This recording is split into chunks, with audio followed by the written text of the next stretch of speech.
Hello friends, मेरे channel Hindi junction में आपका स्वागत है। तो आज हम व्याकरण में कारक के बारे में पढ़ेंगे। कारक की क्या डेफिनेशन है, कारक के कितने भेद हैं और कारक की हम पहचान कैसे कर सकते हैं।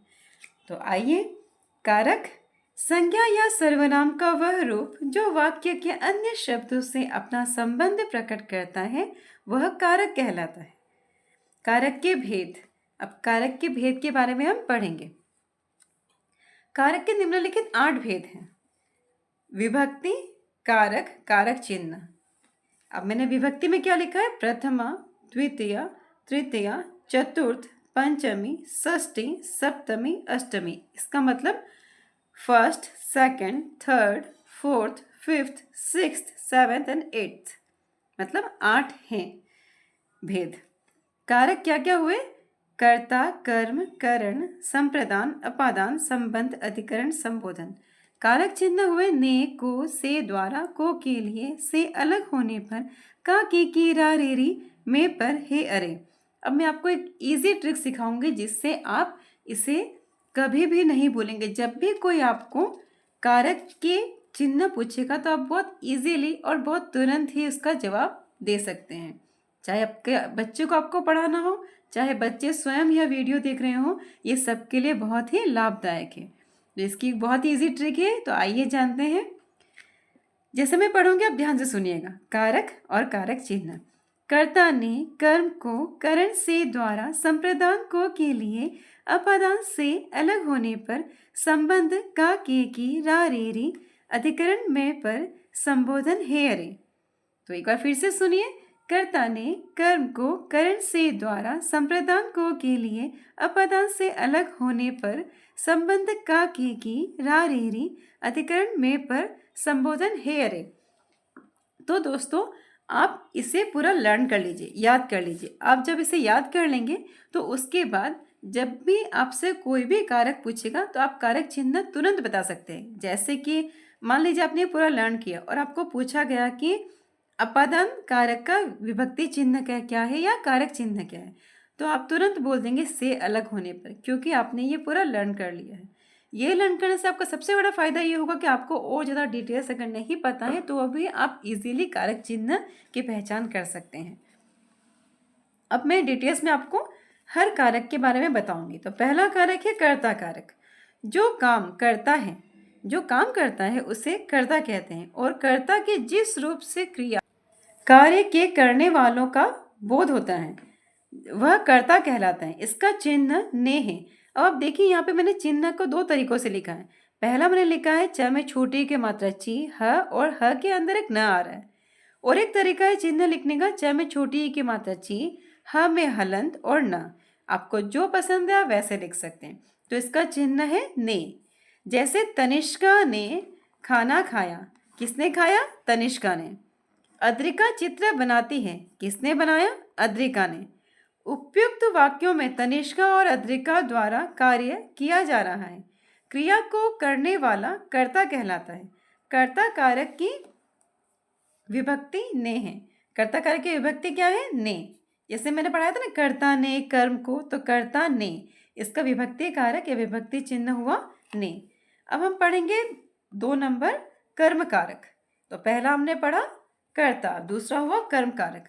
कर्ता द्वारा संपादित क्रिया का प्रभाव जिस व्यक्ति या वस्तु पर पड़े उसे कर्म कारक कहते हैं।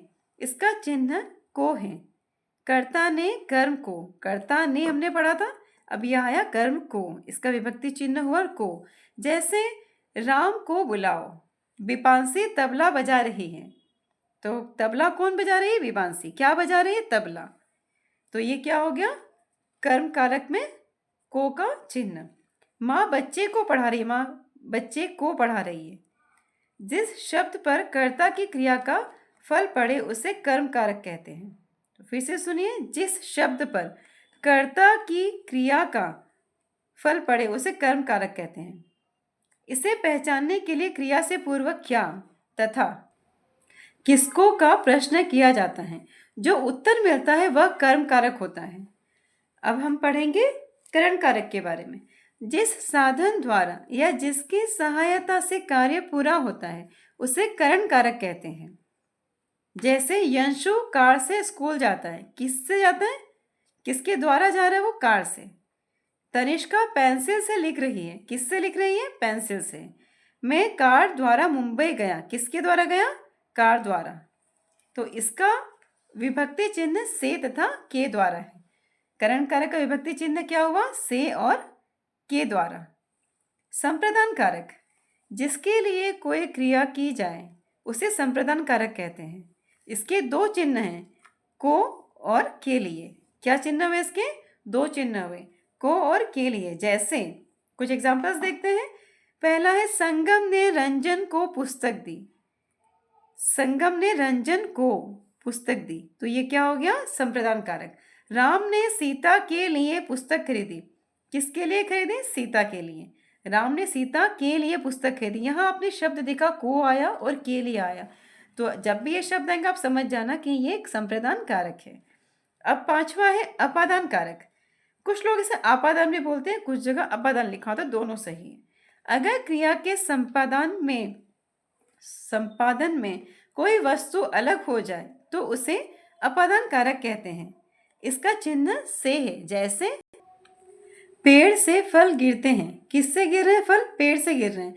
श्याम कमरे से बाहर आया, श्याम कमरे से बाहर आया। अब हम 6th पढ़ेंगे संबंध कारक। जिस संज्ञा या सर्वनाम शब्द से एक वस्तु का दूसरे वस्तु से संबंध पता चले उसे संबंध कारक कहते हैं। इसका चिन्ह है का, के, की, रा, रे, री। जैसे अभिषेक का भाई पढ़ता है, राम की घोड़ी दौड़ती है। अभिषेक का भाई पढ़ता है तो उसमें का आ गया, राम की घोड़ी दौड़ती है उसमें की आ गया। वैसे ही अगर आपके सेंटेंस में रा, रे, री आ रहा है तो वो होगा संबंध कारक। अधिकरण कारक, जिस शब्द से क्रिया के आधार का ज्ञान प्राप्त हो उसे अधिकरण कारक कहते हैं। इसके चिन्ह है में और पर। जैसे छात्राएं मैदान में दौड़ रही हैं, ये हो गया इसका कारक चिन्ह। अंकिता छत पर बैठी है, में और पर दोनों आ गए ना। देखिए छात्राएं मैदान में दौड़ रही है, अंकिता छत पर बैठी है। अब आ गया संबोधन कारक। जिस संज्ञा से किसी को पुकारने या संबोधन का बोध हो उसे संबोधन कारक कहते हैं। जिस संज्ञा से किसी को पुकारने या संबोधन का बोध हो उसे संबोधन कारक कहते हैं। इसके चिन्ह हैं हे, अरे, अजी, ए आदि। अब संबोधन कारक के कुछ एग्जाम्पल्स हैं। जैसे हे ईश्वर मेरी सहायता करो, बच्चों बिजली के तार को मत छूना, देवियों और सज्जनों इस गांव में आपका स्वागत है। ये कुछ एग्जाम्पल्स हुए संबोधन कारक के। तो फ्रेंड्स, आज आपको कारक के बारे में पढ़कर कैसा लगा आप मुझे कमेंट सेक्शन में ज़रूर बताइएगा। आपको और भी डिटेल्स चाहिए तो आप मुझे कमेंट करके बताइएगा। प्लीज़ मेरे चैनल को लाइक, सब्सक्राइब और शेयर ज़रूर कीजिएगा। Thank you.